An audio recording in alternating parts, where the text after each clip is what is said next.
They should be finished, I think. I did not. I got this screen of bios. I'm gonna let her introduce herself. Other than the fact that I know she has a 120-pound Great Dane, which I can relate to because I grew up with one of those, and you're like, it's like having a miniature horse. It's always so funny because people will be on a Zoom call with me. Oh, they just got married next door. So people will be like, I was on a Zoom call this morning with a client. And we usually meet in person. And the dog walks by and she's like, what the hell is that? It's like, it's my pony. And he pretty much looks like a pony. So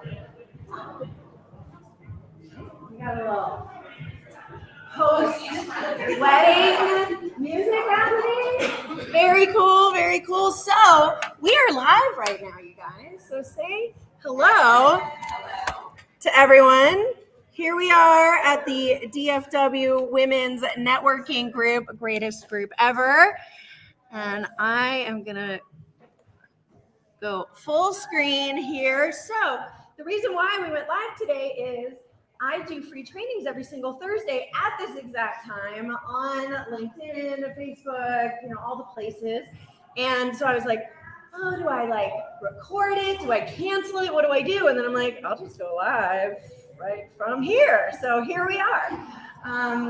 So my name is Sherry Sutton. I am a marketing mentor. I work with small business owners to help them figure out how to grow their businesses. And I specifically work with folks who are, maybe a year or so into business, know they need more visibility, but aren't ready to hire an agency, right? Like it can be, right? Like $3,000 minimum, up to 10 grand a month, right? To get a really good agency. And I don't know about you guys, but most of us early on, the first couple of years of our business, we really can't afford that, even years into our business, right?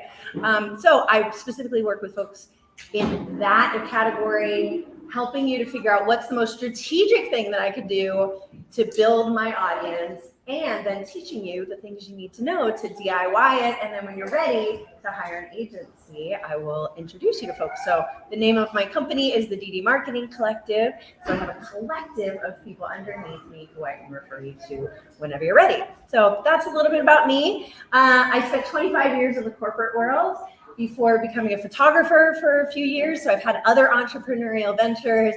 And then I started this business during COVID. How many people started their business during COVID? Yeah, quite a few hands.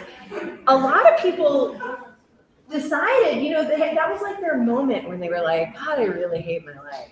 Like, I don't want to do this commute anymore. I'm ready to make a change. And so people started calling me and saying like, hey, I know you've run successful businesses before. What do I do? How do I get the word out? And so next thing I knew, I had this business, and here I am. And I absolutely love it. When we were asking earlier about what is your dream job, this is my dream job. I feel incredibly lucky to be here. So today we're going to talk a little bit about failure and how it can be your superpower. So people buy from people, right? When you've made a buying decision recently, right, it's probably because you liked the person who was selling it to you, right? Has anybody ever bought a car, right? Now there's no cheesy, really bad used sales car for people, right? But if you've ever had a really good experience with someone, you're like, I don't care where you go, like I will follow you because I want to buy from you, right? We all have those kinds of experiences with people because people buy from people, right? We buy because we have a need that needs to be solved, but also all of us here are generally managing our own personal brands. And so it's the person behind the products that really makes the biggest difference. But not only do people buy from people, but imperfect people buy from imperfect people. So who here is perfect?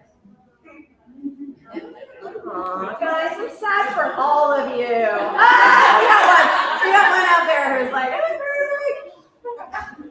But none of us are perfect, right? And so imperfect people buy from imperfect people. Have you guys ever been to other networking thing or whatever? And there's like always that person who's like always smiling and they're always like perfect and they're right. And you're like, they're just a little bit too much, right? Like, and the used car salesman kind of comes to mind in that, right? We want to be with people who are like us, who are imperfect, right? And so furthermore, imperfect people buy from imperfect people who have gone through a thing, right? And have come out better on the other side and now use that as an opportunity to grow a business, right? That's the real power, especially if you're building a personal brand. That's the real power. I'll give you an example. So this is one of my clients. His name is Quan, and he runs it's called Better Me Fitness in Aubrey, which is sort of over by Little Elm. Amazing gym. They do all this amazing stuff. And he's like super good looking. We got Quan, if you're watching this, we've got some ladies melting in the audience right now, which might have been intentional on my part. Okay, so does anybody want to hire a weight loss coach who's never had to lose weight? Like, no, right? You don't want to. And so Quan is so great. He has a little help from his marketing mentor, but one of the things that he does is he shares his story, right? Of like, you know, he calls it fat swole. And he's like, I was always fat swole, right? And then I realized we have women losing themselves to the point where they're like almost passing out. It's like Elvis in here right now. So, but he shares his journey. He shares his journey of getting a call. Oh, we got another one. They're dropping like flies.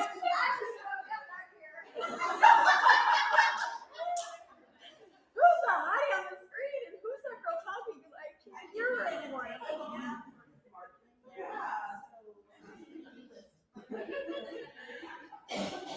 Now I completely lost my train.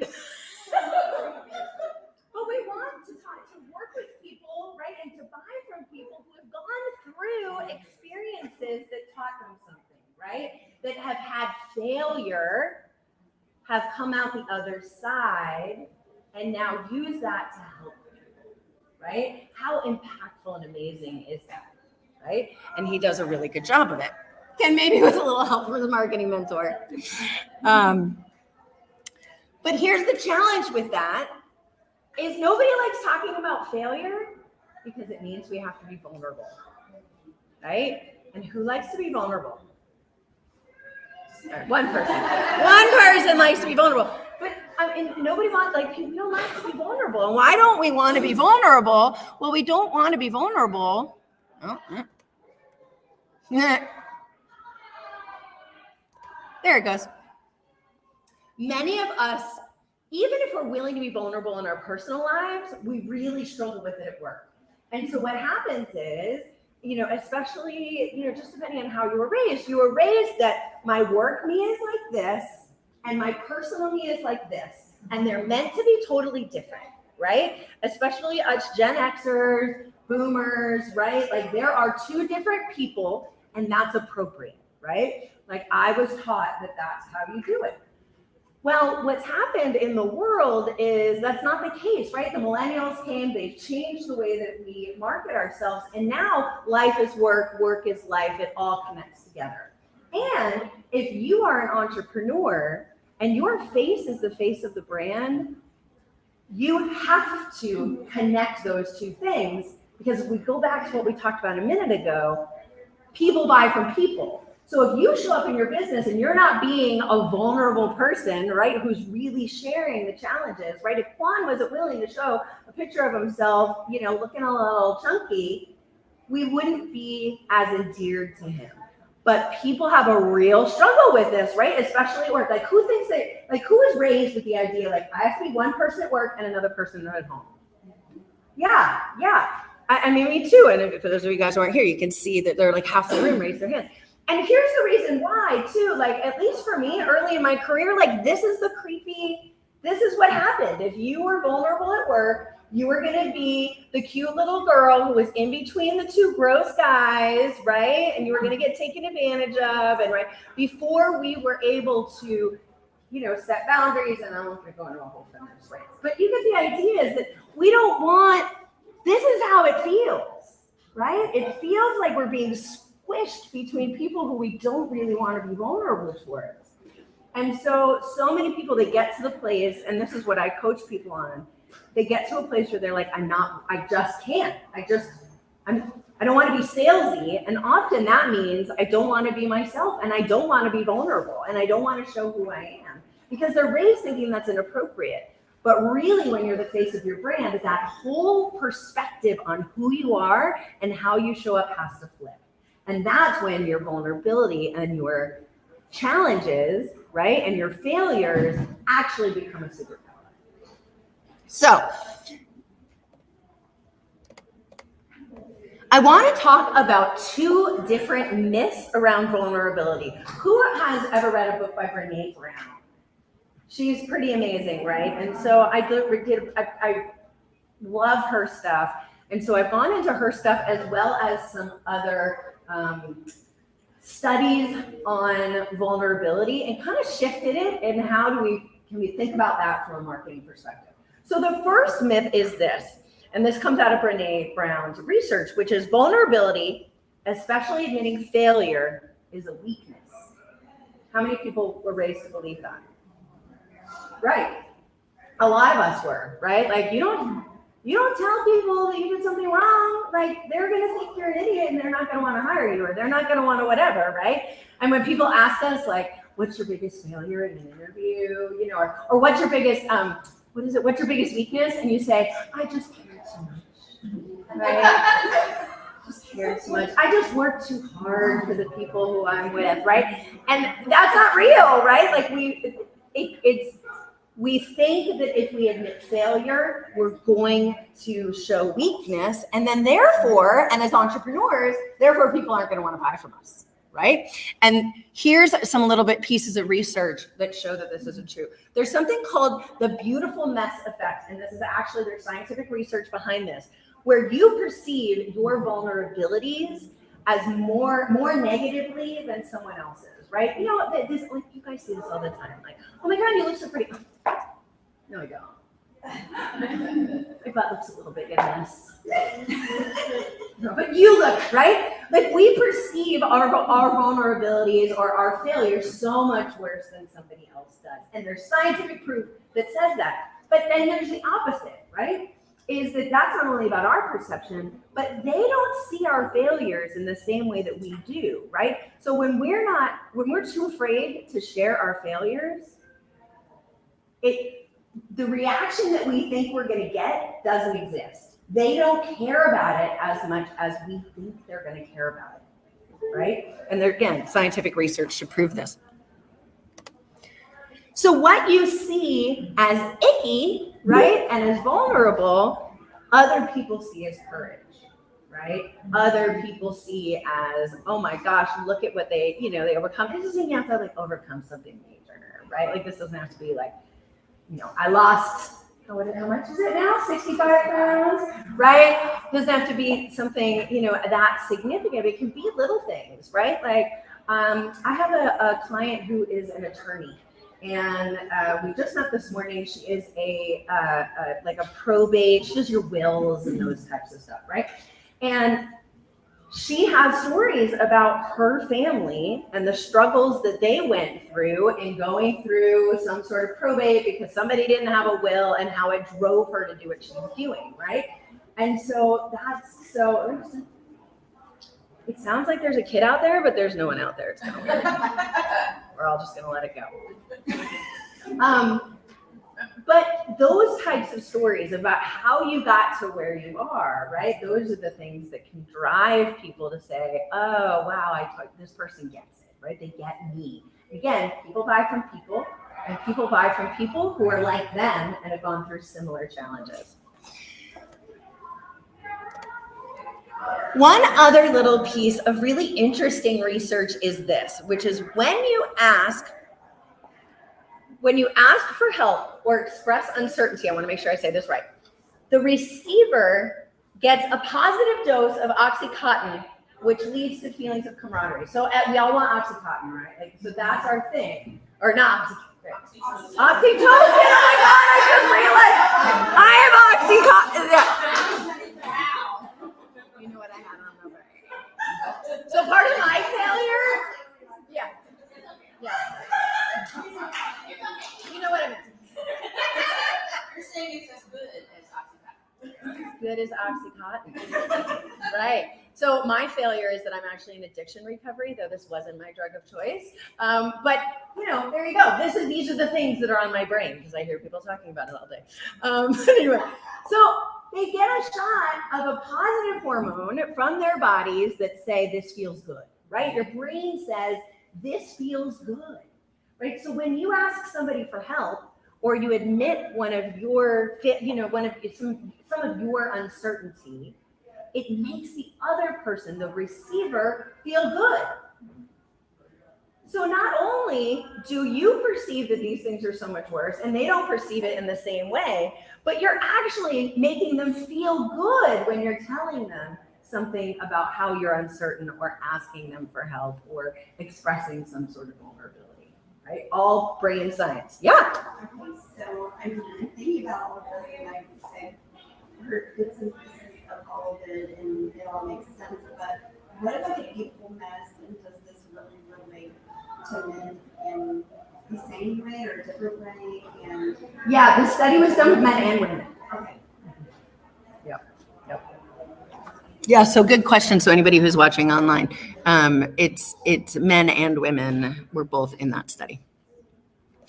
Okay, so the second myth is you say, okay, I'm willing to be vulnerable. I'm willing to share some of my stories, but seriously, do I really have to what's the saying the kids say now is spill the tea, right? Do I have to really spill all the tea?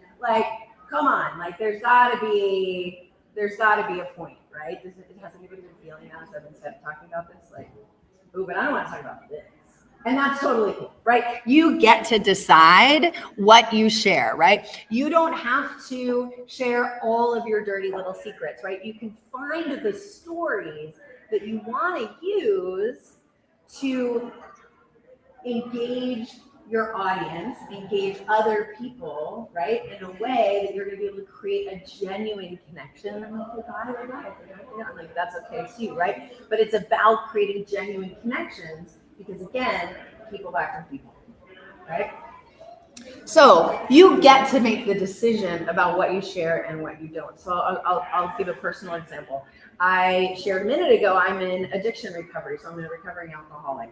And, I looked like this and I was still, drinking too much. And so ended up going out and seeking help for it about 7 years ago. And I share that story quite a bit. Now, does it make any real difference in my marketing capabilities? No.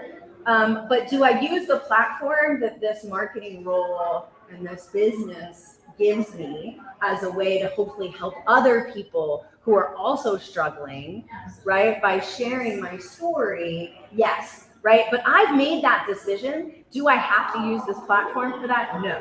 Do I do it? Yes. Because I believe I'm driven by source to use this platform for that. But that's a good example of I don't have to share that, right? I can share stories about how I, failed in marketing, or, I did something that didn't work or didn't bring me customers, and I have a lot of those stories too, right? But you get to choose what you want to talk about, right? And this is where it often helps to have a marketing mentor, right, who helps you figure out, okay, marketing takes you on a journey from where you are now to where you want to be. And so what are the things you want to talk about? What's the content that you need to create in order to help take people on that journey? What are the stories you need to tell from your background that are going to help with that, right? And sometimes they aren't as obvious, right? Even this attorney that I was telling you about, I'm like, what are the stories in your past about why you do this? And she was like, why do you want to talk about that? And I was like, because that's everything, right? People want to know, why do you do this, right? That's where the real magic really happens, right? That's where the connection between people happens, because people buy from people, right?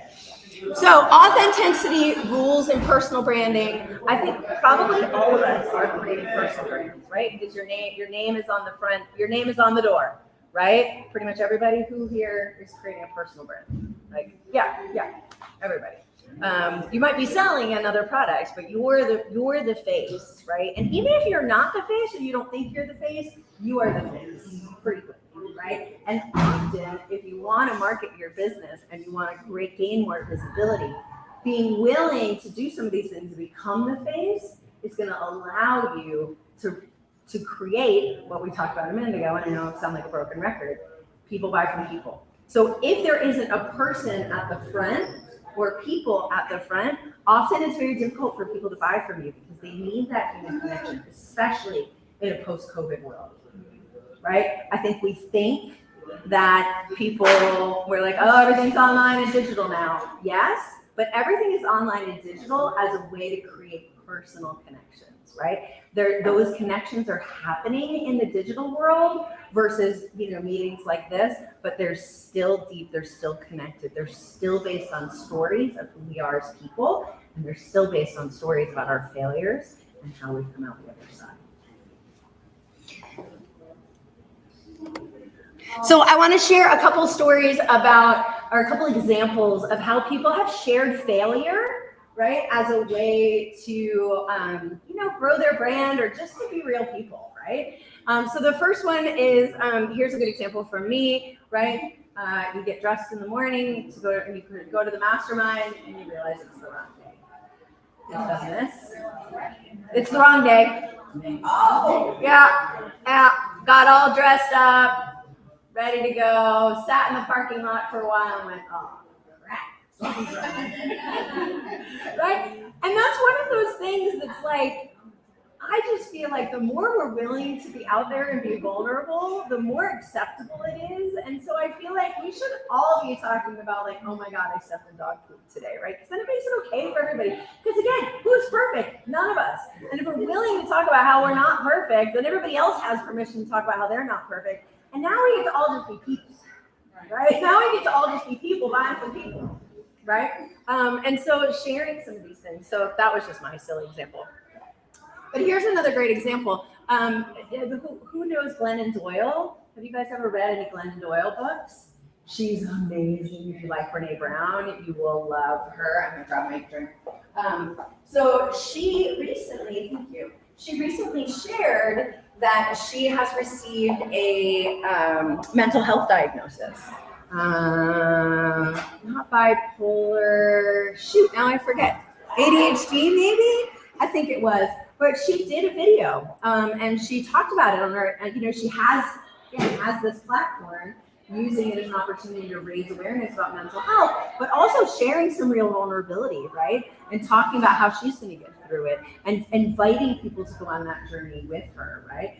And so she did a whole video about how she got this diagnosis and what they're doing about it, and all of that. And it was just such a beautiful, tender, loving moment. And did it sell extra books? I guarantee you it did, right? Because people are like, holy crap, this lady is so cool, so authentic. I want to know more about her. So she's pretty amazing. If you don't follow her, she's fascinating. She actually talk about someone who is willing to embrace their failure publicly. So she wrote, I believe it's 2 books about how to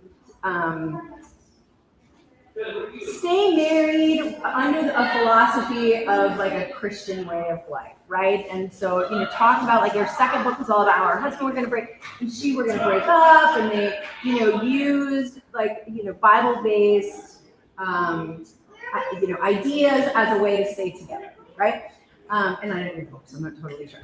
So then what happened was she's on the book tour, and this woman walks in to one of her, to a networking thing just like this, and she just fell to her knees and she was like, that's my person. And things were still not going well with her husband, and so she ends up, like, long story short, ends up leaving her husband and marrying this woman who's one of a professional soccer player. And so she talks a lot about like that arc, right? And how she changed. And so writing a book about how to stay married. And then her next book is about how she ended up not staying married because she fell in love with somebody else along the way and realized that she was gay and never really realized it, And so, you know, whether you believe in that, you know, type of thing or not, it's just such an interesting arc that, you know, you're willing to really put that out there and talk about it and use it as a way to sort of destigmatize and to create a personal brand.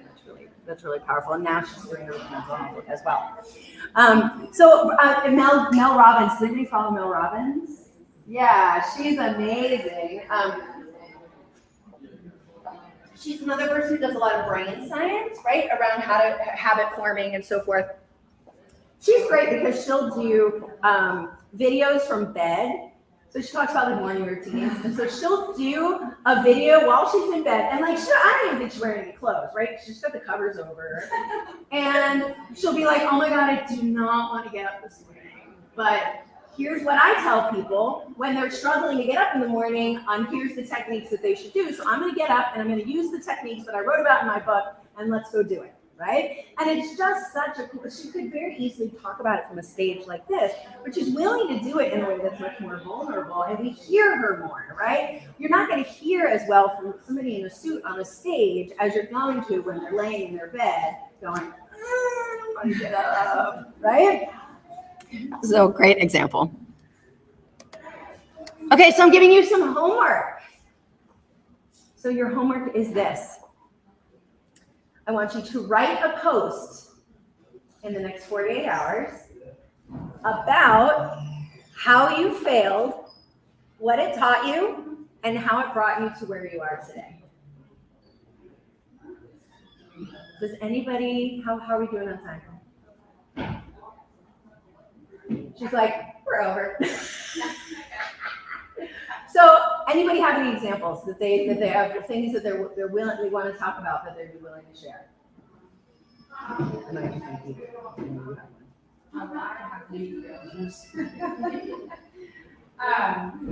I actually started this when the trend was around a lash company. I started that, and I just thought, oh, this is going to sweep the world, because what woman doesn't want a pair of magnetic eyelashes, right? So I was so honed in and keyed on, this is going to just it worked. I can't put them on, or I don't know how to do this, or I don't know how to do that. And I'm like, well, you know, I guess this is just going to be another failure, but I kept moving and kept going and kept going.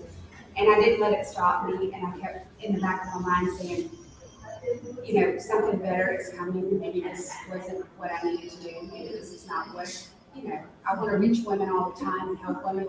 But maybe it's not the magnetic eyelashes. Because there are still glue-ons that they go to. But, you know, I was at the point where I just wanted to feel good and feel special, and started a magnetic lash company, and it just was a big deal. But that's okay, I'm still here because I want bigger and better things. Yeah. Helping women in other categories. So yeah, that's awesome. That was a failure for me, you know, thinking that something was going to really be totally amazing, and women are going to look in the mirror and be extremely happy with what they see in these lashes and this and that. Most of them are like, I can't even put these things on. How do you do this? So, you know, they still buy them, but I mean, it wasn't like, you know, it wasn't like, I won't say it's a total failure because I still do it. Yeah. But I'm saying is, I felt like it should have been bigger than that. Because the energy I had behind it was just to help women, you know, look and feel better. Because I'd go to stores and different, actually I have a pair on right now. I'd go to stores and different places and, oh my gosh, I love your lashes. And I'm like, well, maybe I need to, you know, support women in lashes. So, I mean, it just didn't go as big as I thought, but, you know, that was kind of like it kind of, in a sense, felt like it was ready to go, but. Yeah, and that's a great example. That's a big failure, right? Like, that's a big one. That's a big, like, I started a business and it didn't work. Like, that's a big one. So you can do the little ones too, right? The like, oh crap, I got dressed and went to the wrong meeting. Like some of those are just like, you can find these little things, right, that you're willing to share will make a big difference in that. So they could be big ones or small ones. Anybody else have one they want to share? Yeah, go ahead. So our company is your web guys. So I'm the owner and female, and I hid behind that for a long time and thought, oh, my husband's really good at sales, so he needs to do that. When we actually discovered that he's better behind the computer, and I'm one with the nursing background, the photography background, the people person, and we even went to the extent of hiring a sales person. I won't say which one, but we spent a lot of money because we're expanding our company. We've been around since 2014, and we wanted to make sure that we franchised out to move our process forward. Then we hired the sales team, and within 90 days, they made 0 sales. But you know why? What I found out is I am the company, I am a brand, and people didn't want to deal with them. They didn't want to deal with the husband that wanted to go. They wanted to deal with that personal relationship development, the authenticity and rebuilding relationships. So that was a really, really hard number to swallow with that team that we hired, because it was not Yeah. huge team. Such a good example, and such a good example of personal branding, which is what we're talking about, right? Is like you're the face and you got to be the face, right? So yeah, one more. Okay, so I started this hat business. You guys, most of you have seen it last meeting. 3 months ago. This is real new. So I had so many people. I want to do one. I want to have a class for you. I want to do this. Do it at my menu. Do it at my shop in Grapevine. So I wrote all of these leads down. But at the same time, like a week later, my father passed away, so I had to leave town for a week and deal with family issues. By the time I got back, and then so many other things came up, it kind of got cold. So I'm here. I'm throwing out these leads now. And I'm hearing crickets. So I'm like, I'm really not a salesperson at all. Like, I'm just not. I'd rather see you in person and talk to you about it than email you or text you. But I guess I'm just gonna have to go back in their face. I don't know, but yeah, that's kind of something that I don't know if I could have helped, but yeah, that was a failure. Yeah, and I think one of the things, and good story, thank you for being willing to be vulnerable, everybody. Sometimes we want to have it like shift around, right? So like, okay, well, how did I use that to do something different, right? And so that's going to be an incredible story for you to share, right? When you figured out like the best way to turn it around, right? How did I then change what I was doing in order to drive the right customers, right? Or I realized this was what, because you're going to have some huge realizations out of this, right? 6 months from now, you're going to shift, you're going to keep playing, and you're going to figure out exactly how to make it grow. Yeah. So I know it's a hard place to be in. So thanks again for sharing. Well, good. So is everybody ready to do your homework? Yes. Okay, good. And you like the little doggy with the homework? I mean, everybody likes dogs, right? So if you guys want to talk about this more, I have a masterclass coming up. It's called the No BS Low Cost Marketing Mastermind. We are going to spend 4 months together doing all sorts of messaging. A lot of what we're going to do is this, right? We're going to talk about this. We're going to develop your marketing plan.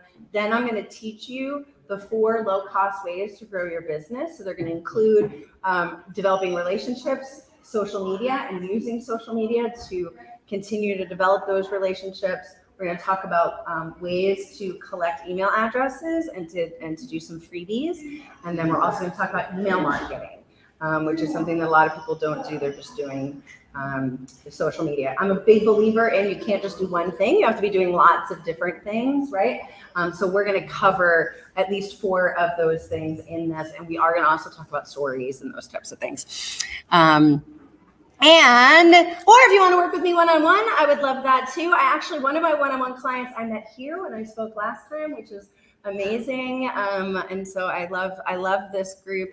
We have worked together now for about 5 months. And really like transformed the way she does marketing and helped her sort of figure out, okay, you are the face of the brand. Here's the things you need to be doing, right? I'm going to be training somebody on her team to take over social media. So lots of things we could do from that perspective. And if you guys would like to chat with me anymore, here's how to find me. And I want everybody, if you would, to friend me on Facebook. So you can tag me in your post about your failure. Any questions? Not right now. Good. Awesome. Thank you.